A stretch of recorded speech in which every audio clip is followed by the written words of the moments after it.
देखिए, हम 5वां पार्ट पढ़ रहे थे। पार्ट का नाम मेरी मास्को यात्रा। एक कहानी थी। मास्को जो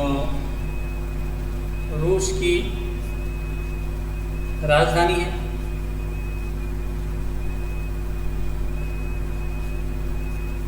मास्को क्या है? रूस की राजधानी। इसलिए रूस नाम का एक देश है, बहुत बड़ा देश, दुनिया का क्षेत्रफल की दृष्टि से सबसे बड़ा देश है। और उस रूस की राजधानी का नाम मास्को। लेखक ने मास्को की यात्रा की और उस यात्रा की कहानी एक लेखक हमें बता रहा है। कहानी है मास्को यात्रा। इस कहानी को हमने पढ़ा था और वहाँ के दृश्य, मास्को की जो विशेषताएं हैं वे भी इस कहानी के माध्यम से पहले टेस्ट में पढ़ी थी हमने। आज हमें पढ़ना है आगे से। यहाँ से एक पेज हमने पढ़ लिया था इस कहानी का। हमारी कार एक विशाल भवन के आंगन में दाखिल हुई। हमारी कार एक विशाल भवन के आंगन में दाखिल हुई। दाखिल का मतलब होता है प्रवेश और विशाल का मतलब होता है बड़ा। देखिए, विशाल का मतलब होता है बड़ा।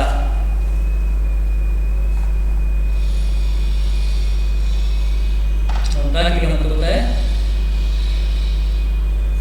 प्रवेश। हमारी कार एक विशाल भवन में, बड़े भवन के आंगन में प्रवेश कर गई। हमें एक फ्लैट में पहुंचाया गया। फ्लैट 5वीं मंजिल पर था। क्या मतलब जो भी था 5वीं मंजिल पर था। हालांकि उस समय दिन के 4 बज रहे थे। पर उस वक्त तक अंधेरा उतर आया था। लेकिन 4 बजे ही जैसे शाम होने को आई हो, इस तरह से अंधेरा उतर आया था। अंधेरा हो गया था। अंधेरा उतरना तो ऊपर को चढ़ा कहीं नहीं था, उतर गया नीचे, लेकिन वहां पर अंधेरा छा गया था। प्रकाश कम हो गया था सूर्य का। वहां मुझे बताया गया कि जाड़े में अंधेरा दिन के 4 बजे से लेकर प्रातः 8 बजे तक रहता है।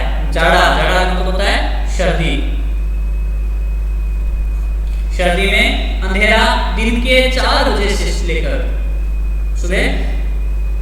दिन के शाम 4 बजे से लेकर प्रातः का मतलब होता है सुबह।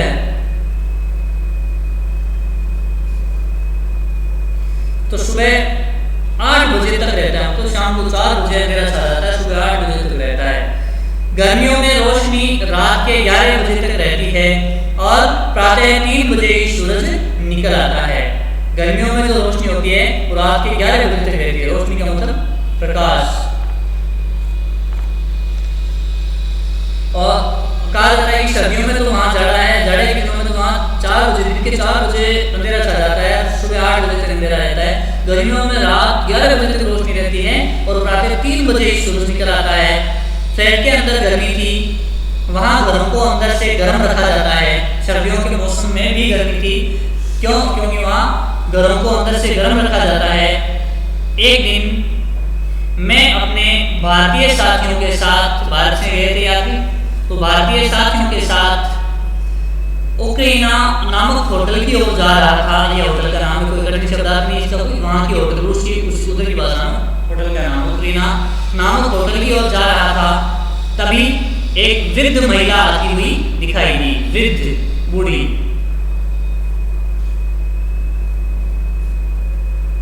एक बूढ़ी महिला आती हुई दिखाई दी। वह हमारे पास आकर रुक गई और टूटी फूटी अंग्रेजी में बोली। अंग्रेजी पूरी तरह से उसको आती नहीं होगी, इसलिए टूटी फूटी अंग्रेजी में बोली। क्या बोली? आप लोग हिंदुस्तान से आए हैं, भारत के रहने वाले हैं? तो ऐसा प्रश्न किया उसने। इन्होंने जवाब दिया जी। हमने कहा जी, में जवाब दिया जी। तो उन्होंने वापस प्रश्न किया उसने, आप रविंद्रनाथ ठाकुर के देश के रहने वाले हैं?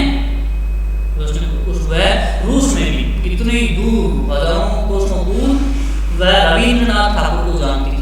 उनके नाम से कहा कि आप उनके देश के रहने वाले हैं, रविंद्रनाथ ठाकुर। आप भी जानते होंगे रविंद्रनाथ ठाकुर।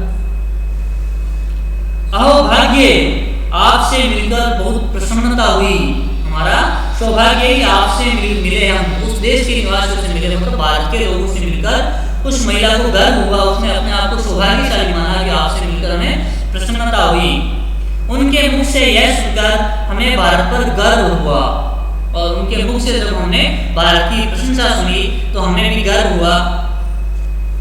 मास्को में हमें यह भी पता चला कि यहाँ स्कूलों के अपने कोई नाम नहीं है।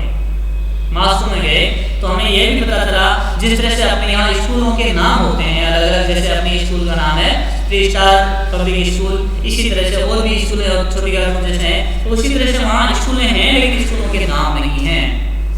यहाँ सभी स्कूलों के नंबर हैं, जैसे स्कूल नंबर 214, 214 इस तरह से नंबर दिए हुए हैं।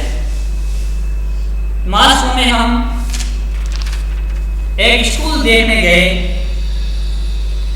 अब देखो स्कूल में इन्होंने क्या देखा, क्या कुछ नहीं देखा, वो सब अगले वीडियो में आप देख पाएंगे, पढ़ पाएंगे। आज हम इतना ही पढ़ेंगे, और आज के लिए जो आपको यहाँ पर हमने शब्दार्थ बताए हैं, ये जो लाल रंग में और भी कुछ लिखे हुए शब्द उनका हमने शब्दार्थ बताए, ये शब्दार्थ भी आपको करने हैं। इसके अलावा कुछ जानकारी दिया जा रहा है। पहला प्रश्न है बहुविकल्पीय प्रश्न। सही विकल्प पर सही निशान लगाना है, सही का निशान लगाना। जो भी उत्तर आपको इनमें से सही लगे उसके सामने जो खाली जगह दी हुई है उनमें सही का निशान लगाना है। इनमें से तीनों में से कोई एक उत्तर सही है, एक के सामने सही का निशान लगाना है। नीचे झांककर देखने पर मैदान कैसे दिखाई दिए, सही का निशान लगाना है। कैसे दिखाई दिए हमने कहानी में पहले पृष्ठ में पढ़ा था। फिर है आपसे मिलने के बाद महिला को क्या मिला, जो भी अभी अभी हमने पढ़ा था। मास्को पहुंचने पर क्या समय हो रहा था, कितने बज रहे थे मास्को जब पहुंचे थे लेकर वगैरह, तो वो समय उसके सामने सही निशान लगाना है। और लेखक किस होटल की ओर जा रहा था, ये बात भी हमने पढ़ी अभी, तो ध्यान से देख के इसका जवाब देना है। उसके बाद पुस्तकालय के रूप में यह प्रश्न, और दूसरा देखिए खाली स्थान भरिए। कुछ शब्द आपको दिए गए यहाँ पर, इन्हीं शब्दों को खाली स्थान में भरना है, लेकिन उचित खाली स्थान में उचित शब्द को सही खाली स्थान में भरना है। तो इनमें सब में आपको खाली स्थान में इन शब्दों को भरना है, और हो सकता है एक शब्द बच भी जाए, बचेगा नहीं, और 5 खाली स्थान में 5 ही शब्द दिए हुए हैं, नहीं बचेगा।